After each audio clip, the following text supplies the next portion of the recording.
Sa pagdalaw ni Hana sa kanyang anak na si Billy, agad niyang tinanong si Musa kung nasaan si Leon. Sumagot si Musa na sinamahan lamang ni Leon si Christy papunta sa ospital upang bisitahin si Jordan. May halong pagkainis na tinanong ni Hana kung hanggang kailan sila maghihintay na maging tahimik ang buhay ni Christy para maging tahimik na rin ang buhay nilang lahat. Samantala, habang papunta si na Christy sa ospital ay pinakita ni Tori ang bracelet na ginawa niya para sa kanyang tatay na si Jordan. Natutuwa naman ang lola niyang si Carmen, ngunit may pag-aalala pa rin ito. Hinihiling ni Carmen na sana'y walang maging aberya sa pagdalaw nila at walang gawin si Shaira upang hadlangan sila.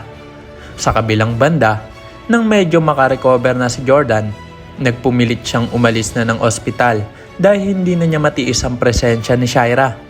Dahil sa kanyang pagwawala ay tinurukan siya ng pampakalma ng doktor upang mapigil ang kanyang pag-aalsa. Mabilis na tumalab ang gamot at nakita ito ni Shaira bilang oportunidad upang madaliin ang pag-discharge ni Jordan sa ospital at upang hindi na sila maabutan pa ni Tori at Carmen. Pagdating ni Carmen sa ospital ay sinabi sa kanila ng gwardiya na na-discharge na daw si Jordan. Nagulat naman si Carmen na tinanong kung kailan pa umalis si Jordan sa ospital. Habang kausap nilang gwardiya, naroon naman sina Shaira sa basement at isinasakay si Jordan sa sasakyan. Habang ginagawa ito ay sinabi ni Shaira sa walang malay na si Jordan na wala na itong magagawa dahil kay Shaira na lamang siya. Sinisigurado pa ni Shaira na hindi na muling magkikita si Jordan at Christy kailanman. Nais ni Shaira na pigilan ng anumang hakbang na maaaring magbukas ng katotohanan tungkol sa kanyang mga lihim, lalo na ang pagiging mastermind sa pagpatay kay Jeff.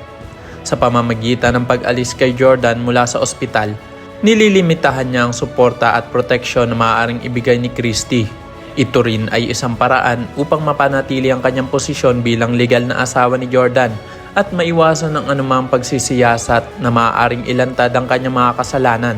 Kaya naman kung isa ka rin sa mga nagnanais na mabisto na itong si Shaira, i-click lamang like at subscribe button para updated ka lagi sa mga susunod ko pang i-upload.